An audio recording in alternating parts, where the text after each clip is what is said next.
अपनी निधि अपने पास होते हुए भी मैं दुखी क्यों हूँ, इसका विचार हमने पूरे इस तत्व सूत्र में किया है।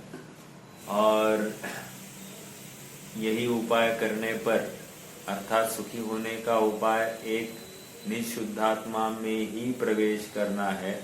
अन्य कहीं भी इस जीव को ठौर नहीं है, आधार नहीं है। ऐसा नक्की करके अपना सुख तो अपने में है, बाह्य वस्तु में व्यर्थ प्रयास, ये जिस दिन नक्की करता है जीव, नियम से यह मोक्ष के लिए पात्र हो जाता है। मोक्ष तत्व की चर्चा हम कर रहे हैं। काफी रोचक बातें हम यहाँ से देख रहे हैं। आज जिसके पास गोमटसार जीवकांड है, गोमटसार जीवकांड का गाथा नंबर 68-69 ये है तो ठीक, नहीं तो फिर तत्वज्ञान विवेचिका की गाइड जिसके पास है उसमें भी ये विषय है। 14 गुणस्थान में, गुणस्थानों का पाठ जो है उसमें अंतिम में प्रकरण है 14 गुणस्थान वाला, तो वहां पर भी ये हम देख सकते हैं। देखो, गुणस्थानाति सिद्ध भगवान का स्वरूप स्पष्ट करना है। अब ये स्वरूप कैसे स्पष्ट करेंगे? ये जो स्वरूप बताएंगे, विशेषण देंगे, उन विशेषणों के माध्यम से किसी न किसी मत का खंडन होने वाला। हमने थोड़े दिन पहले भी, 1-2 दिन पहले भी चर्चा की थी, लेकिन आज थोड़ा सा इस गाथा के आधार से करेंगे और फिर अपना आगे क्रम में बढ़ाएंगे। देखिए, गाथा 68 अगर अभी आपके पास में है, गोमटसार जीवकांड गाथा 68 पृष्ठ क्रमांक 34 पर है। 34 नहीं है, इनफैक्ट 33 पर है, 33। नहीं तो फिर तत्वज्ञान विवेचिका पेज नंबर 178, तत्वज्ञान विवेचिका भाग 2 पृष्ठ क्रमांक 178। देखो, अट्ठविह कम्म वियला सीधी भूदा निरंजनानिच्चा अट्ठ गुणा किद किच्चा लोयग्ग निवासिनो सिद्धा। क्या क्या विशेषण आए अपन थोड़ा सा संधि करके देखते हैं। अट्ठविह कम्म वियला, अट्ठविध कर्म वियला रहित, 8 प्रकार के कर्मों से रहित, पहला विशेषण। दूसरा, सीधी बुधा मतलब क्या? अपने सुख को भोगने वाला, अव्याभास सुख को भोगने वाला, ठीक है, सीधी बुधा, दूसरा विशेषण। तीसरा, निरंजना अर्थात कालिमा से रहित, भाव रूपी अंजन से रहित, भाव कर्म से रहित, ठीक है। 3 बातें हो गई। चौथा, निच्चा मतलब नित्य, इसी को हम ध्रुव कह सकते हैं, ठीक है। निच्चा, नित्य। आगे 4 हो गए। 8 गुणा, 8 गुण संपन्न, 5वां। पहले कहा 8 कर्मों से रहित, वो नास्ति परक कहा, अब यहां पर अस्ति परक कहा। देखो, नास्ति परक कहा तो अस्ति परक होना ही चाहिए ना। हाँ, होता ही है, लेकिन समझाने की विवक्षा है, कोई ना कोई मत का खंडन इसमें गर्भित है, ठीक है। 8 गुणा किदकिच्चा, 7वां किदकिच्चा मतलब कृतकृत्य। और लास्ट लोयग्ग निवासिनो, लोयग्ग लोक के अग्रभाग में निवास करने वाले, ऐसे ये सिद्ध। 7 विशेषण आए हैं। मैं फिर से दोहराता हूं, 8 कर्म से रहित 1, दूसरा अव्याभास सुख से युक्त 2,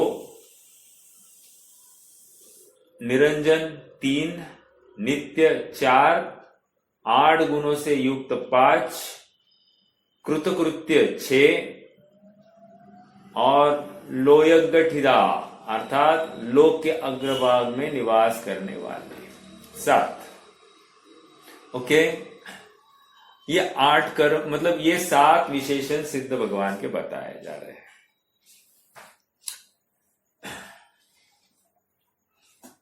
अब अपन 69वीं गाथा भी देख लेते हैं। ये 8 विशेषण जो दिए हैं, इनसे किसी मत का खंडन हुआ है क्या? तो ये कहने के लिए 69वीं गाथा दी है, गोमटसार जीवकांड 69वीं गाथा। ठीक है, क्या है गाथा पढ़ते हैं। सदाशिव शंखो मक्कड़ी बुद्धोणे यायो यवेसेसी ईसर मंडली दंसन विदूषणठम कयम एदम। संधि करके देखते हैं। सदाशिव, सदाशिव अभी आप करेस्पॉन्डिंगली आप लगा सकते हैं क्या? 8 कर्म से रहित किसका खंडन हो गया? मत सदाशिव मत का खंडन। कारण देंगे अपन आगे, पहले तो ये देखते हैं। सदाशिव मत का खंडन हो गया। दूसरा सीधी भूदा मक्कड़ी।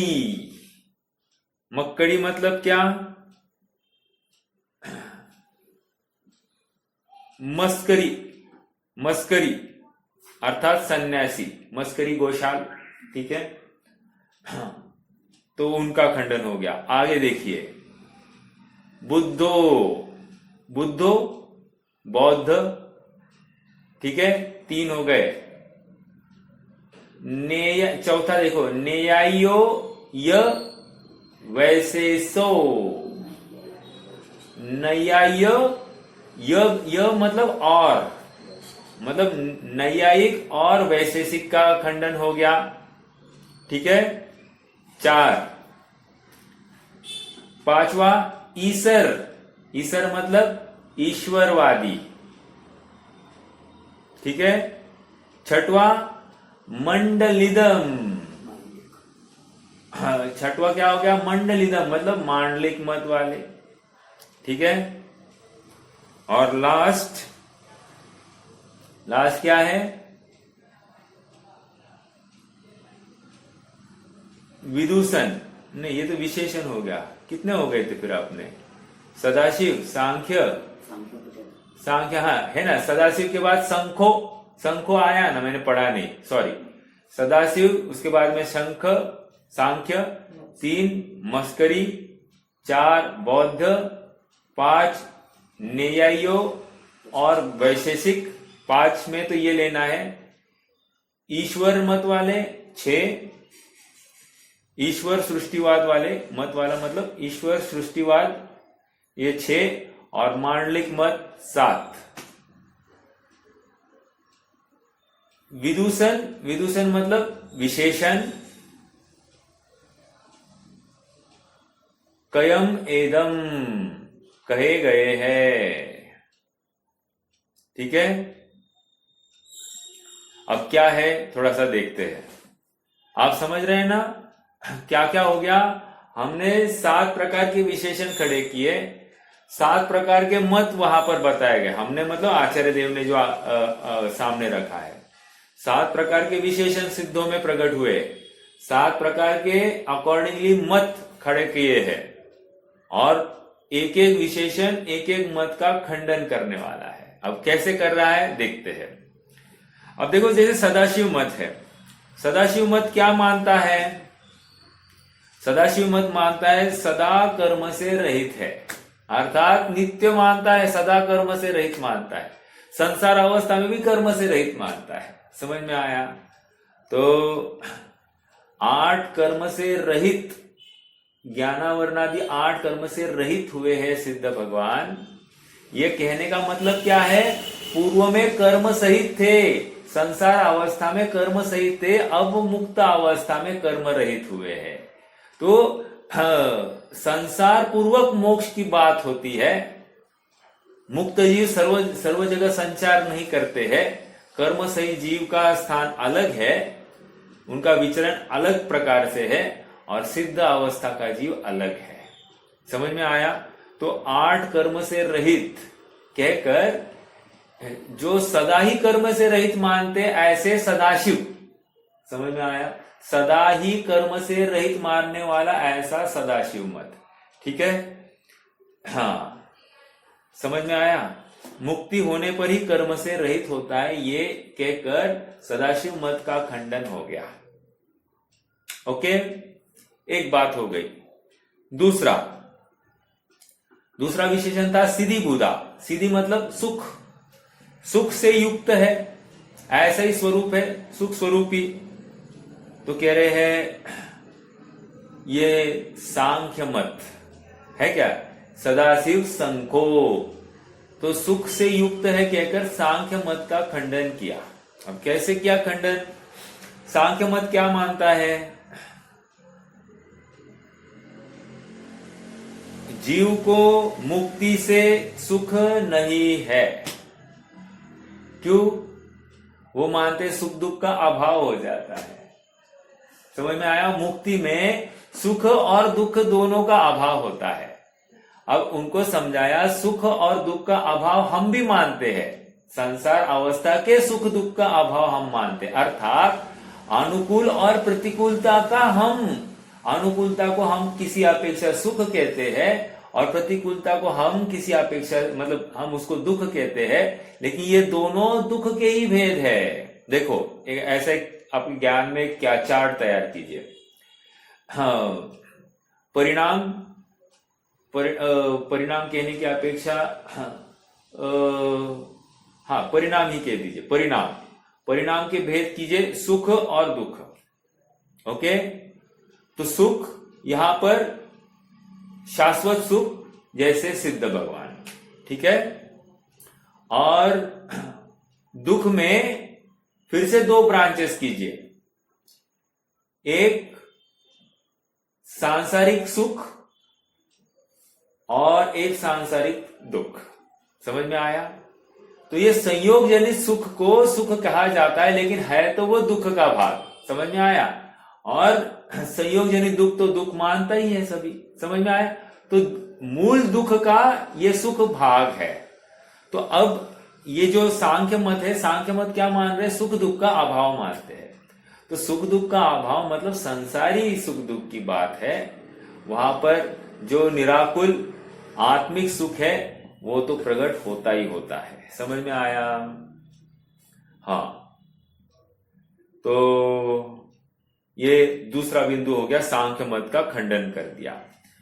तीसरा निरंजना ये विशेषण कौन सा मत है? कोई बताएगा कौन से मत का खंडन हुआ निरंजना कहकर? मस्करी घोषाल का, मस्करी सन्यासी। क्या है उनकी? क्या मान्यता है? जीव मुक्ति होने पर संसार में पुनः आते हैं। समझ में आया? तो प्रयोजन ये है, एक बार भाव कर्म का अभाव हो गया, कषाय का अभाव हो गया। अब कषाय का अभाव होने पर पुनः कषाय क्यों करेगा?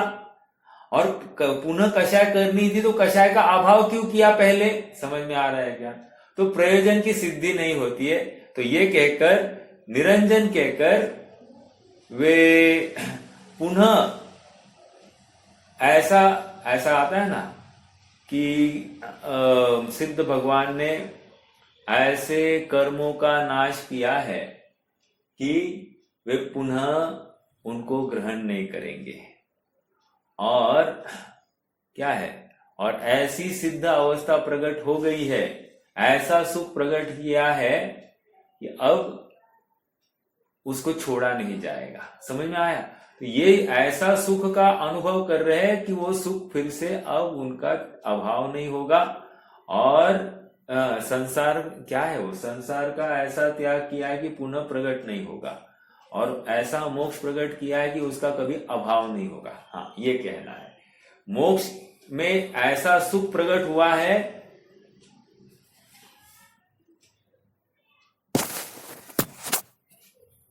वो सुख का अभाव होना मानते हैं, तो नहीं, पुनर्जन्म मानते हैं, सॉरी, पुनर्जन्म होना मानते हैं।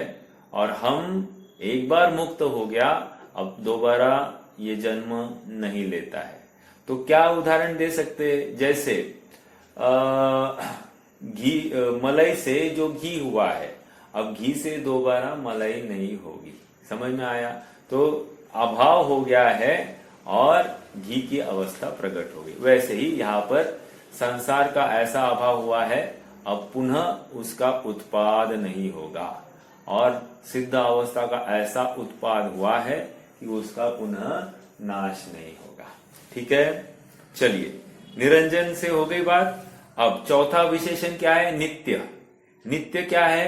बौद्ध मत के खंडन के लिए नित्य का। क्यों?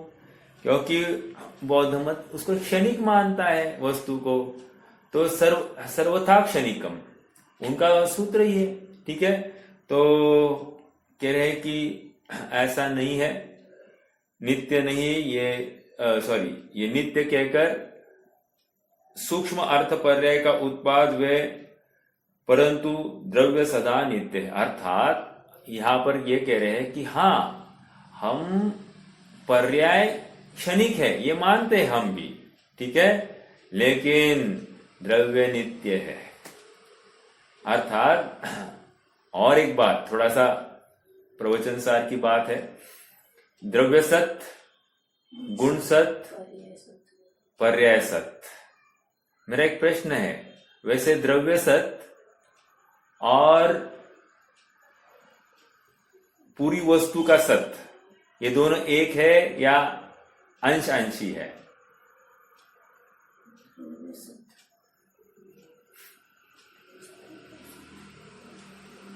फिर से बोलो, द्रव्य सत, गुण सत, पर्याय सत। तो द्रव्य का जो सत है और पूरी वस्तु जो है वो भी एक सत है, तो दोनों एक है या अंश अंशी संबंध है? एक ही वही है जी, अंश आएगा, क्योंकि द्रव्य सत, गुण सत और पर्याय सत, ये कहकर द्रव्य अलग चीज है और वस्तु अलग चीज है। अर्थात द्रव्य उस सत वस्तु का एक अंश है। ठीक है, हाँ, क्योंकि वो प्रमाण की वस्तु है ना, वो प्रमाण की वस्तु सत है, ऐसा कहना है। और ये द्रव्य सत, वो तो एक दृष्टि का विषय वाला द्रव्य है, तो वो उतना सा द्रव्य सत।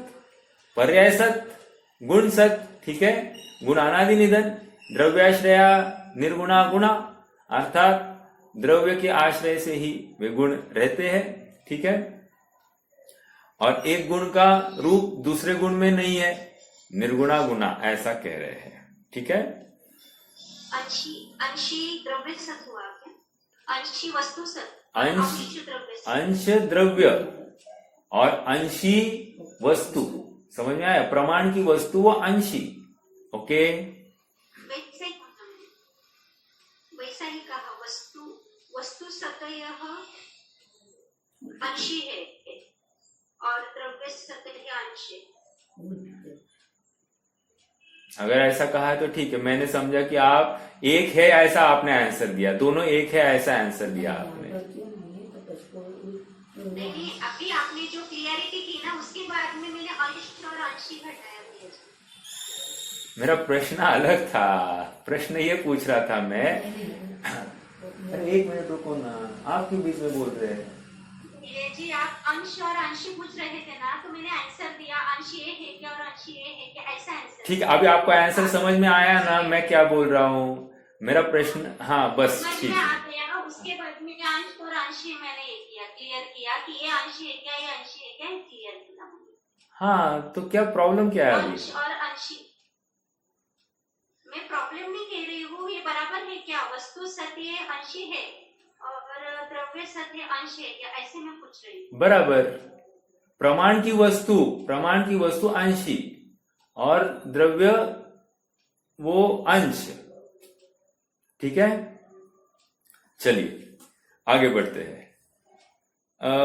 पांचवा पॉइंट क्या है? आठ गुणों सहित। आठ गुणों सहित, आठ गुणों सहित मतलब क्या? ये कौन से मत का खंडन होगा? ये नैयायिक और वैशेषिक का खंडन होगा। ठीक है, नैयायिक का और ये नैयायिक और वैशेषिक क्या मानते हैं वैसे? कह रहे हैं जीव को मुक्ति में बुद्धि और गुणों का विनाश होता है, अर्थात वह ज्ञान आदि का अभाव हो जाएगा। पहले भी तो वे मानते ही है क्या कि जीव अलग और ज्ञान अलग, ऐसे आत्मा अलग और ज्ञान अलग, ऐसे मानते हैं। तो इनको पूछा गया, मतलब न्याय के तर्क से पूछा गया कि जब आत्मा और ज्ञान अलग था तो आत्मा जानता था कि नहीं जानता था?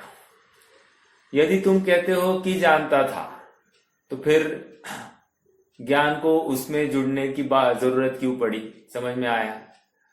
और दूसरी बात, यदि तुम कहते हो कि नहीं जानता था तो फिर वो ज्ञान राख में जाकर क्यों नहीं मिला? राख में जाकर क्यों नहीं मिला? यदि राख में जाकर मिल जाता तो क्या होता? राख भी जानने लग जाती, तो वो नहीं हुआ ना। तो इस न्याय से तुम जो ज्ञान अलग और आत्मा अलग ऐसा जो कहते हो सो योग्य नहीं है। ये कहने के लिए आठ गुणों सहित गुणों का अभाव नहीं होता, त्रिकाल गुण बने रहते हैं, ये कहना है। ठीक है, वैसे देखा जाए तो नित्य में भी घटित हो सकती थी बात। ओके, चलिए आगे बढ़ते हैं। पांचवा बिंदु हो गया छठवा, कृतकृत्य। कृतकृत्य मतलब क्या? ये ईश्वर कर्ता जो वाद है, ईश्वर कर्ता मतलब क्या? अद्वैत ब्रह्म वाले जो है वही ईश्वर कर्ता है। ठीक है, तो ईश्वर कर्ता जो मत है उनका खंडन हुआ। क्या खंडन हो गया?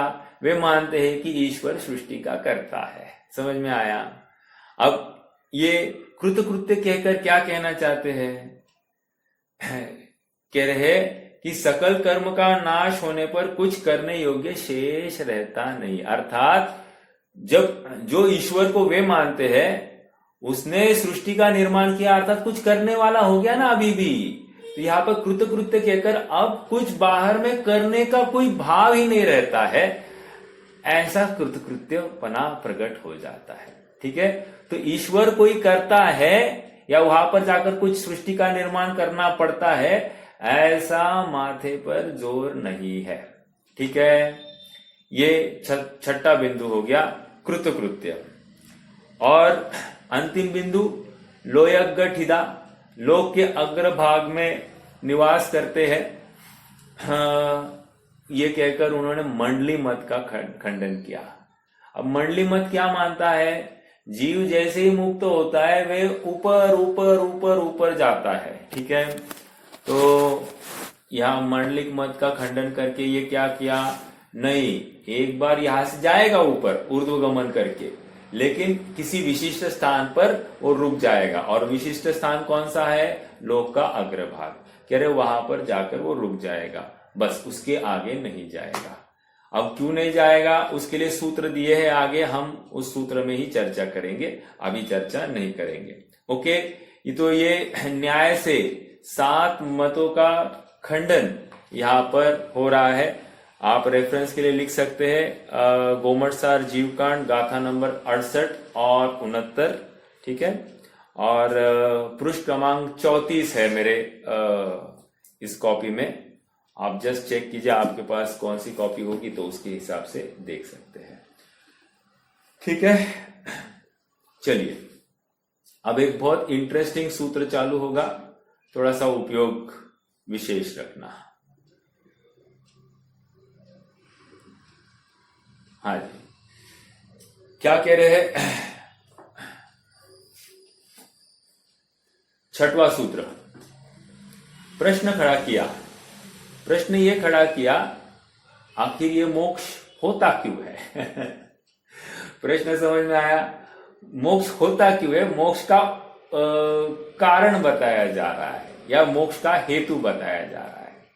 ठीक है, तो छठवां और सातवां सूत्र अपन एक साथ पढ़ सकते हैं, कोई प्रॉब्लम नहीं है। पहले छठवां सूत्र पढ़ते हैं। देखो ऐसा है, 4 कारण बताएंगे छठवें सूत्र में, और सातवें सूत्र में रिस्पेक्टिवली प्रत्येक कारण का उदाहरण दिया जाएगा। ओके, तो चलिए देखो, ये सूत्र जीवन जीने की कला हमको सिखाएगा। मतलब जीवन कैसे जिया जा सकता है, ऐसा जीवन जीने वाले को ही मुक्ति की प्राप्ति हो सकती है, ये इन सूत्रों से हमको समझ में आ सकता है। देखो सूत्र पढ़ते, पूर्व प्रयोगात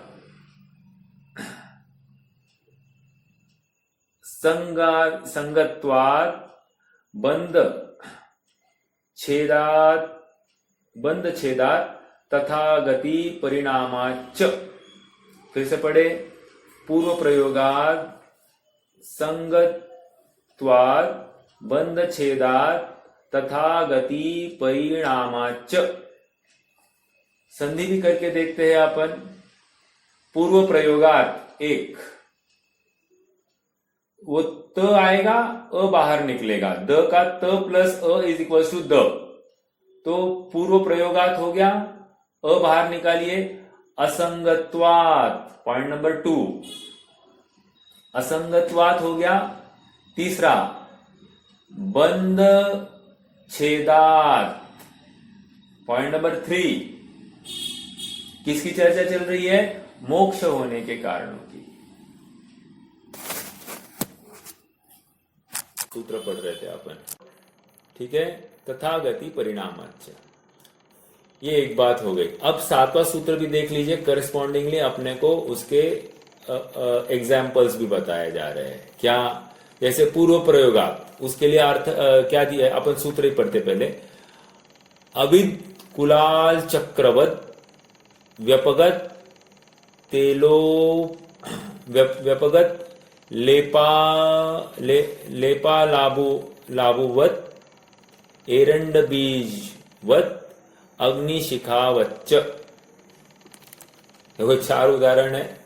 थोड़ा सा संस्कृत में मुझे थोड़ी कठिनाई हो रही है। देखो क्या है?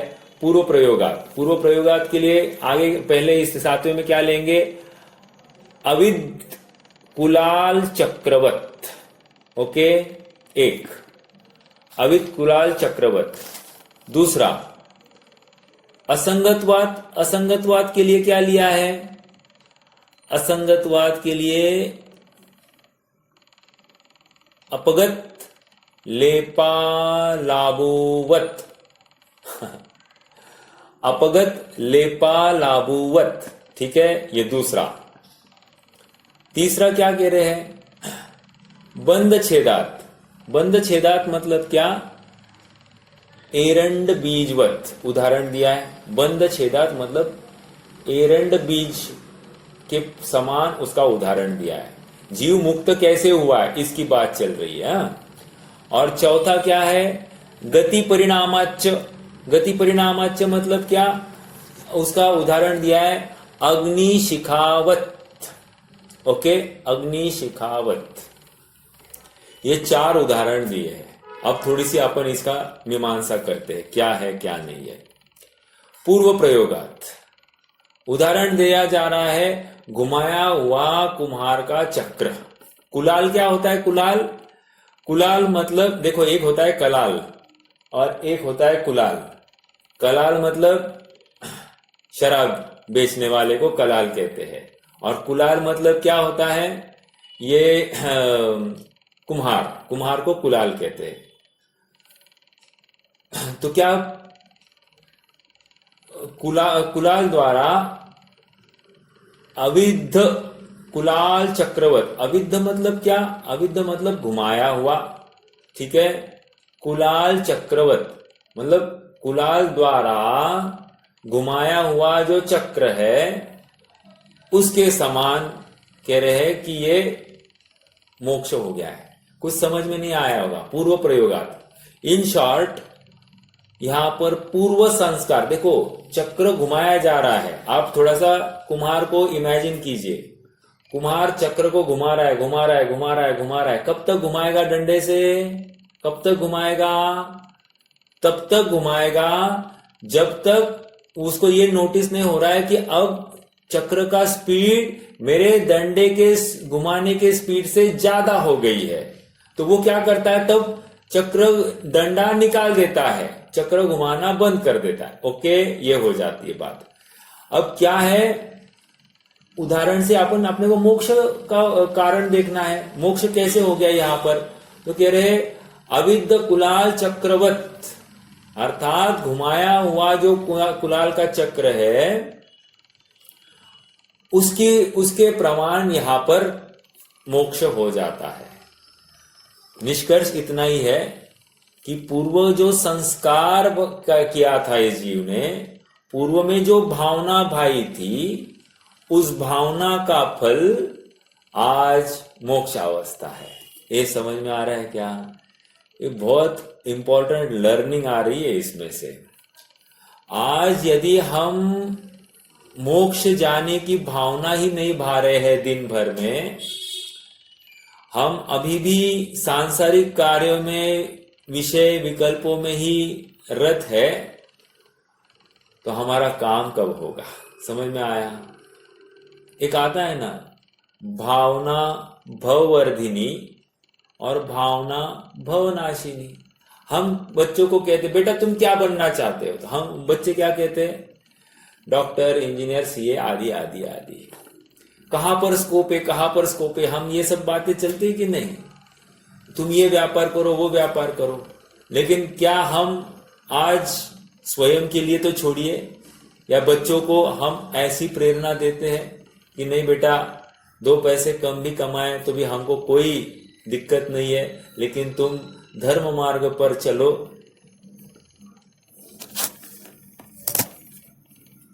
कि हम किसी को इंस्पायर करने के नाम पर हम कभी उनको ऐसा कहते हैं कि बेटा तुम भगवान बनने का उपाय ढूंढना, अर्थात मैं अपना आत्मकल्याण कैसे होगा, यहीं पर बेस्ट स्कोप है अपना। सुखी यदि होना चाहते हो तो तुम यहीं पर चलना आगे।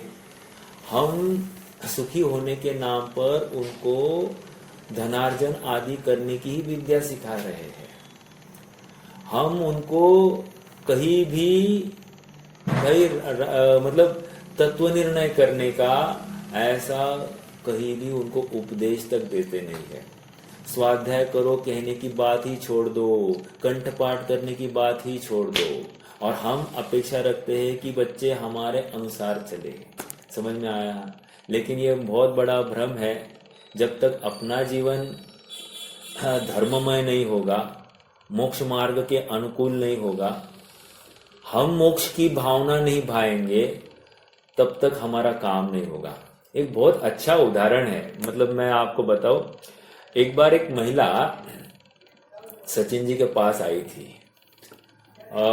वो गर्भवती थी और उसने कहा कि पंडित जी मैं अपने बच्चे को बहुत अच्छे संस्कार देना चाहती हूँ, तो गर्भ संस्कार के नाम पर मुझे क्या करना चाहिए? देखो इम्पोर्टेंट बात, बहुत बहुत मार्मिक बात है।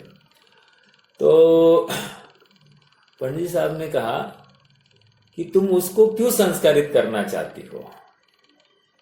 तुम ऐसा क्यों भावना नहीं भाती कि मैं स्वयं संस्कारित हो जाऊं? अपने परिणाम को तुम इतने विशुद्ध करो और अपने आत्म कल्याण की भावना भाओ, तो अपने आप उसके ऊपर संस्कार हो ही जाएंगे। तुम्हें उसके लिए अलग से वो हो गए इसलिए तुम ये परिणाम करो, ये कहां से लाया? क्या तुम्हें मोक्ष अवस्था, सुखी होना तुम्हें स्वयं को नहीं है? उसके ही सुख में या उसका अच्छे होने में तुम सुख मान बैठते हो, तो ये गलत है। देखो संस्कार सच्चा कब जाएगा? जब स्वयं संस्कारित होंगे तब संस्कार सच्चा जाएगा। मैं भूल रहा हूं, एक रानी थी, हाँ रानी थी, उसने क्या किया था, गुजरात की ये घटना है, सत्य घटना है। वहां पर उसके पुत्र हुए थे, और पुत्र ऐसे हुए थे कि उनको कोई हराने में समर्थ नहीं था। तो उसको कहा कि अब तुम ऐसे पुत्र को जन्म देना कि जो साधु बने। तो उसने ऐसे ही पुत्र को जन्म दिया, भविष्य में जाकर वो साधु बना। कहने की बात इतनी है कि संस्कार बहुत महत्वपूर्ण है, और जब तक हम संस्कार नहीं भाएंगे तब तक हमारा कल्याण नहीं होगा। हम दिन भर में जितने भी परिणाम करते हैं, अर्थात हम स्वयं को संस्कारित कर रहे हैं, और हम देखिए हम संसार के ही विकल्प संबंधी हम चर्चा करते हैं, चिंतन करते हैं, तो स्वयं को हम संस्कार कौन से दे रहे हैं? संसार के ही तो दे रहे हैं। देखो, अभी अभी मेरी किसी भाई से बात हो रही थी, उसने कहा किसी एक व्यक्ति ने उसका बहुत बदनाम किया, और मैंने उसको कठिन प्रसंग में उसका बहुत साथ दिया था, फिर भी आज कृतज्ञता का व्यक्त कर रहा है, वो मुझे ये कर रहा है। तो उसके मन में बहुत खेद था, लेकिन वो बोल रहा है कि अब मैं क्यों उसका बुरा नाम कहूं, क्यों मैं उसकी मतलब उसकी बुराई करूं? बुराई करने से तो फिर अपने वो कर्म बंद होगा ना, तो फिर मैं इसलिए बुराई नहीं करता हूं। अब इसमें क्या हो गया? मैं बुराई इसलिए नहीं कर रहा हूं क्योंकि मुझे कर्म बंद होगा। यदि उसको किसी ने कह दिया नहीं कोई कर्म बंद नहीं होता है, तो फटाफट बुराई करना लगेगा कि नहीं? तो ये सच्ची भावना नहीं है। सच्ची भावना तो वो है कि तुम सचमुच सहज हो जाओ, उसका विकल्प ही छोड़ दो, इसको हम सहजता कहते हैं। उसके बारे में सोचना ही बंद कर दो, इसको हम सहजता कह रहे हैं। ठीक है, समझ में आ रहा है क्या? मैं उसको कोई अपशब्द नहीं कहूं, उसके बारे में कोई राग द्वेष विकल्प नहीं करूं, ये तो बस भयवश तुम हटे हो वहां से।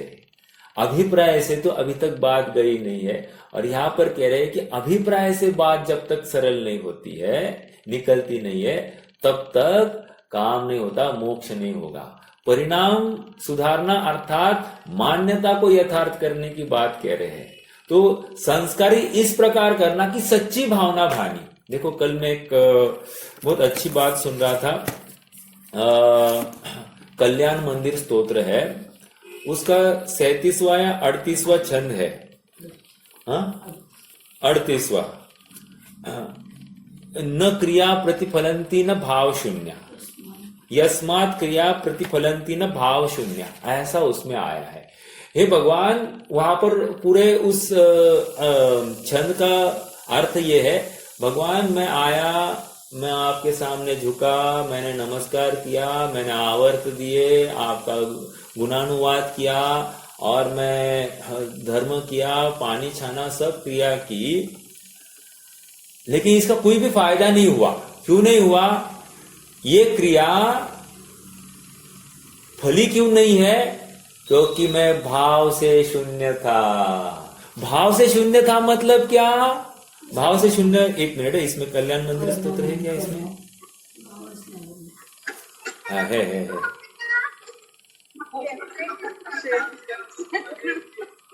नहीं, कल्याण मंदिर स्तोत्र 52 70 देखें, निकालो, एक मिनट में निकालता हूं अभी। तो यस्मात् क्रिया प्रतिफलंती न भाव शून्य, ऐसा कहकर ये क्रिया वही सच्ची है जो भाव सहित की गई हो। समझ में आ रहा है क्या? देखो, लोग में भी कहते हैं ना, तुम्हारा गोल क्या है, तुम सेट करो, अर्थात तुम पहले भावना भाव कि तुम्हें सीए होना है, डॉक्टर होना है, इंजीनियर होना है, ठीक है, ये भावना भाव। जब तक भावना ही नहीं भावोगे काम कैसे होगा? वैसे ही मुझे मुक्त होना है, मैं अशरीरी हूं, मैं अनशन स्वभावी हूं, ऐसी भावना तुम अभी वर्तमान में भाव। समझ में आ रहा है क्या? ये भावना भाए बिना तुम अशरीरी होगे ही नहीं, तुम मुक्त होंगे ही नहीं। देखो, मैं ये छंद पढ़ता हूं। आकर्णितोऽपि महितोऽपि निरीक्षितोऽपि नूनं न चेतसि मया विद्रुतोऽसि भक्त्या जातोऽस्मि तेन जन बांधव दुःख पात्रम् यस्मात् क्रिया प्रतिफलन्ति न भाव शून्या। क्या कह रहे?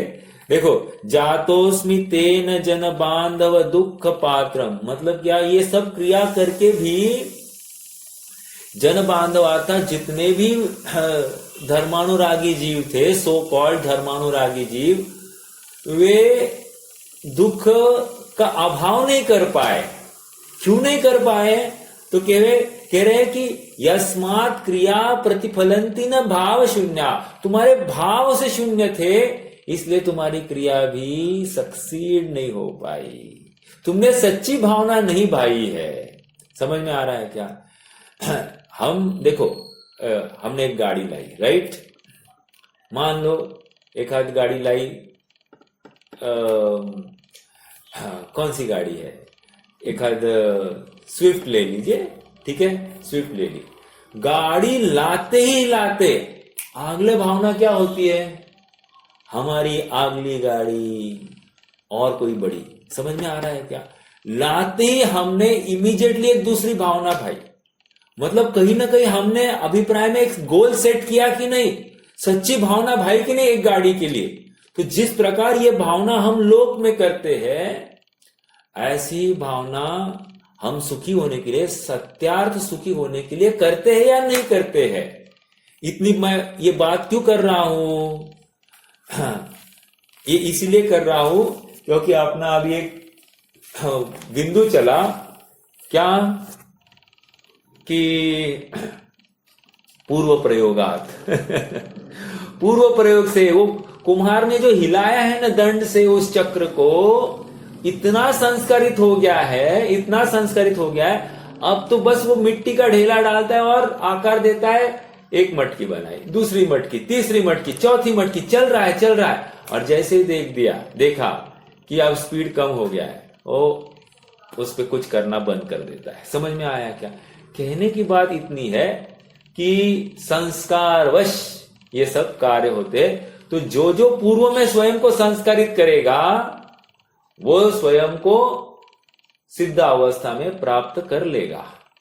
इसलिए एक छंद भी आता है, जो स्वयं को अशुद्ध देखता है या भोगों से स्वयं को सुखी होने को मानता है, वो संसार को ही प्राप्त होता है। और जो भोग से रहित आत्मा के आश्रय से स्वयं को सुखी होने की कल्पना करता है, ऐसी मान्यता पुष्ट करता है, वो शाश्वत सुख को प्राप्त हो जाता है। ठीक है? इसलिए यह गृहित मिथ्यात्व की जो बात है, मैं सुखी दुखी, मैं रंग कराव, मेरे धन गृह गोधन प्रभाव, मेरे सुततीय, मैं सबल दीन, बेरूप सुभग मूरख प्रवीण, तन उपजत अपनी उपज जान, तन नशत आपको नाशमान। कह रहे कि ये सब जितने भी हो रहे हैं, ये परिणाम, ये भाव पूरा एक रूप हो गया। मैं स्वयं को श्रीपाल ही मानता हूं, मैं आत्मा मानता ही नहीं, तो भाव शून्य। समझ में आया? भोजन करते समय में ऐसी भावना करूं कि ये भोजन से मेरी भूख मिटती है, स्वयं को अंशन स्वभावी नहीं मानूं, ये भाव शून्यत्व कह रहे हैं। समझ में आया? भोजन को बैठने से पहले ऐसी भावना नहीं भाई कि मुनिराज को इस भोजन का निमित्त बन जाए, आहार विधि कराऊं, ऐसी सच्ची भावना नहीं भाई, ये भाव शून्य। क्यों? मैंने भविष्य में स्वयं के लिए भी मुनि अवस्था में अंतराय खड़ी कर दी है। समझ में आ रहा है क्या? नहाते समय ऐसा विचार नहीं हुआ कि मैं स्नान स्वभावी हूं, पानी का प्रवेश ही मुझ में नहीं होता है, पानी से मैं शुद्ध होता नहीं, धोना तो मुझे राग द्वेष ये मैल है, और कहा मैं इस शरीर की गंदगी को निकालने के पीछे रगड़ रहा हूं अपने शरीर को। समझ में आया? कभी इस साबुन से नहाया, कभी उस साबुन से नहाया, लेकिन राग द्वेष निकले ऐसी कभी भावना ही नहीं भाई। ये भाव शून्य कह रहे, ये भाव यस्मात् क्रिया प्रतिफलंती न भाव शून्य।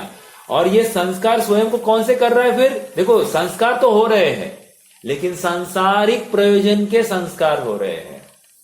और करने क्या थे? मोक्ष के हेतु हमको पूर्व प्रयोगा, पूर्व में ऐसी उत्कट भावना भानी है कि मुझे मुक्त होना है। समझ में आ रहा है क्या? जो ऐसी जो शुद्ध जाने आत्म को ते शुद्धता को प्राप्त हो, अविशुद्ध जाने आत्म को अविशुद्धता को प्राप्त हो। जो जैसा स्वयं को जानता है, मानता है, वो वैसा ही तो होने वाला है। देखो रावण था, रावण ने एक भावना भाई, भावना ही भाई, राइट? क्या भावना भाई? मैं ऐसा ही विद्याधर बनूं, बस। ये मुनि अवस्था में, मुनि अवस्था का जीव, इतनी उत्कृष्ट अवस्था में आया हुआ जीव एक विमान को देखकर स्खलित हो गया, कह रहे गया। भावना बहुत खराब है। कौन सी भावना भानी है, कौन सी नहीं भानी, इसका भी विवेक हमको चाहिए। हाँ, एक वस्तु हमारे पास आ गई, इमीडिएटली हम दूसरे की आस लगाए बैठते हैं। 1 रुपया मेरे पास आ गया तो उस 1 रुपया का निवेश करके ये 2 रुपया कैसे हो, यही भावना भाता हूं मैं कहा बस ये 1 रुपया आ गया तो मैं संतुष्ट हूं, अब मैं अपने आत्म कल्याण करूं, ये भावना कहां मैं भा रहा हूं। समझ में आ रहा है क्या? मेरे पेशेंट्स, मेरे क्लाइंट्स, मेरे ये, मेरे वो, मेरा ऑफिस, इसमें ही ये जीव अटका है। समझ में आया? सांसारिक प्रयोजन में प्रवृत्त है और अपेक्षा रखता है सुखी होने की। कहां से होगा? ठीक है, तो ये बहुत थोड़ा कहा, ज्यादा समझ लेना। पूर्व प्रयोगात, मैंने ऐसा प्रयोग करना, स्वयं को सिद्ध समान, नित्य, निरंजन, अविनाशी, अष्ट कर्म से रहित, द्रव्य कर्म, नौ कर्म, भाव कर्म से रहित ऐसा अवस्था वाला स्वीकार करूं, ऐसे दृष्टि का विषय बने तो काम होगा। समझ में आ रहा है क्या? तो सिद्ध होने की भावना। अब देखो अगला बिंदु ले लेते हैं। हाँ, उदाहरण भी समझ में आ रहा होगा, उदाहरण भी ध्यान में रखना। देखो ये चीजें ना याद करते रहना, इससे क्या होता है, परिणाम में विशुद्धता आती रहती है, नवीन चिंतन में आता है। अपने को हर बार विषयों से हटाकर, विकथाओं से हटाकर फिर से पुनर्स्थापित करना है वस्तु स्वरूप के अनुसार। देखो दूसरा बिंदु क्या था? असंगतवाद। असंगतवाद, और उसके लिए उदाहरण क्या दिया? देखो चक्रवत, हाँ, व्यपगत लेप लाभुवत, व्यपगत लेप लाभुवत। अब ये क्या है? देखो मैं बताता हूं। लेप मतलब होता है आवरण, व्यपगत, वी अपगत, व्यपगत की संधि कीजिए, वी अधिक अपगत, विशेष रूप से अपगत निकल गया है। लेप किसके ऊपर से? तो कह रहे हैं आबुवत। आबू मतलब क्या होता है? आबू मतलब होती है तुमड़ी। तुमड़ी नहीं समझ में आ रहा है तो ऐसी कोई वस्तु कि वो जो पानी में डालेंगे तो पानी पर तैरती है, पानी में डूबती नहीं है। ओके, तो ये उदाहरण क्या दे रहे, थोड़ा सा समझिए। ऐसी कोई वस्तु थी, आप कद्दू समझिए, कुछ भी समझिए, सूखा हुआ कद्दू जो होता है ना, वो भी पानी पर डालेंगे तो तैरेगा, ठीक है, वो डूबेगा नहीं पानी में। तो कह रहे ये ऐसी कोई वस्तु थी जो तैरती थी, लेकिन उसको हमने मिट्टी से लेपन कर दिया। ठीक है, अब जैसे मिट्टी से लेपन किया तो क्या हो गया? वो वस्तु नीचे जाएगी। अब अगला प्रश्न ये है, कब तक नीचे रहेगी? जब तक वो मिट्टी का लेप पूर्ण निकलता नहीं है। जैसे ही मिट्टी का लेप हट गया तो क्या होगा? वो वस्तु स्वयं से ऊपर आ जाएगी। तो ये उदाहरण दिया है आचार्य देव ने। देखो मैं संसार में क्यों बना रहा? लेप के कारण। कौन सा लेप? कर्म लेप। समझ में आ रहा है क्या? नौ कर्म लेप। समझ में आया क्या? लेकिन यहां पर असंगतवाद कहकर ये नौकर्म लेप की तरफ संकेत है। नौकर्म मतलब क्या? नौकर्म मतलब शरीर। शरीर को यहां पर शरीर के कारण शरीर हट गया, शरीर रूपी लेप हट गया, ये जीव उड़ गया, समझ गया? और जब तक शरीर है ये बना रहा नीचे, समझ में आया? ऐसा तो असंगतवाद कहकर संग छूट गया, किसका? शरीर का। ओके, असंगतवाद। देखो, हमने असंग होने की भावना भाई है क्या? उदाहरण देता हूं, जैसे शरीर में कुछ हो गया, क्या करना?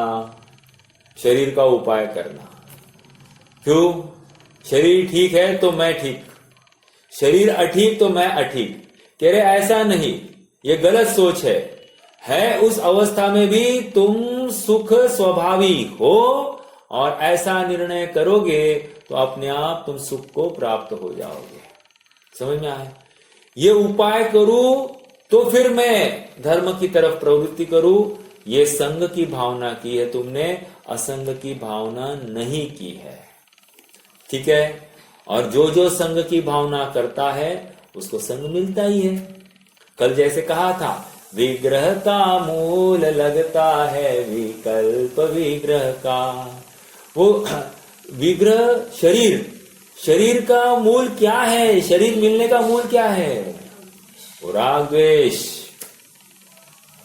ये अलंकारिक भाषा है, उसको कौन सा अलंकार कहते हैं? यमक अलंकार। यमक अलंकार। और एक यमक अलंकार बोलूं क्या? बहुत अच्छा है, सुनिए। कनक कनकते, किसी को मालूम है ये?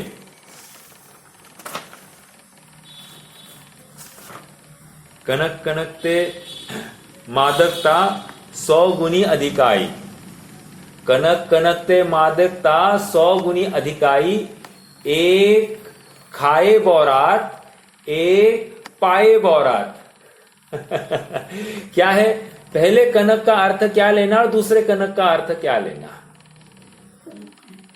कनक कनकते मादकता 100 गुनी अधिकाई। कनक दो बार आया, पहले कनक का अर्थ अलग है, दूसरे कनक का अर्थ अलग है। पहले कनक का अर्थ है सोना, गोल्ड, और दूसरे कनक का अर्थ है धतुरा। अब क्या कह रहे हैं? एक खाए बौरात और एक पाए बौरात। बौरात मतलब मत चढ़ जाता है, मदोन्मत हो जाता है। एक को सब कुछ पीला पीला दिखने लगता है, मतलब धतूरा खाने से सब कुछ पीला दिखने लग जाता है। और एक सोना मिल गया, इसको मद हो जाता है, अकड़ने चलने लगता है। समझ में आया? तो कनक कनकते मादकता 100 गुनी अधिकाई, एक खाए बौरात एक पाए बौरात। समझ में आया? चलो, हाँ, ये संग की भावना। देखो, मेरी कोई प्रॉपर्टी है, प्रॉपर्टी बिक गई, कितना पैसा आने वाला है? जितना पैसा आएगा फिर से मैं उसको कहाँ निवेश करूं, क्या करूं? चल रहे कि नहीं विकल्प? ये विकल्प कह रहे हैं ये सांसारिक प्रयोजन है, असंग की भावना नहीं भाई, ये तुमने संग की भावना भाई है। और इस भावना से तुम संग में ही रहोगे, असंग नहीं होगे। इसलिए आत्मा को द्रव्य कर्म, नौ कर्म, भाव कर्म से पृथक देखने का अभ्यास करना चाहिए। समझ में आ रहा है क्या? ये असंग की बात हो गई है। चलो और एक बिंदु ले ले क्या? ले लेते हैं। चलो, असंग हो गया या रुक जाए? रुक जाते हैं। ये 2 बिंदु है और कल का थोड़ा सा विषय रहेगा, ले लेंगे। तीसरा बिंदु बंद छेदात है, असंगतवाद। देखो, बस एक मिनट अपन चर्चा करते हैं। वैसे मेरा एक प्रश्न है, पूर्व प्रयोगात ये कार्य हुआ है, कोई भी कार्य होने में 5 समवाय लगते हैं। तो प्रश्न मेरा ये है, पूर्व प्रयोगात कहकर आचार्य देव ने कौन सा समवाय यहां पर हाईलाइट किया है?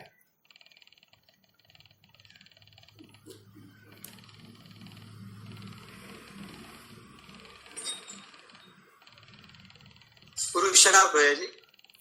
क्या कहा? पुरुषार्थ। पुरुषार्थ, बहुत अच्छा।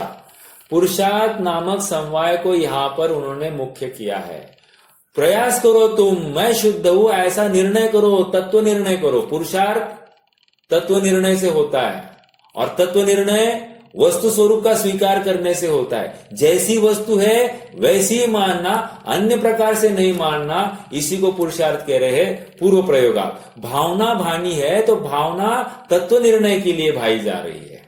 समझ में आया? तो ये एक बात हो गई। और एक बात, असंगतवाद। असंगतवाद कहकर कौन सा समवाय कहना चाह रहे हैं?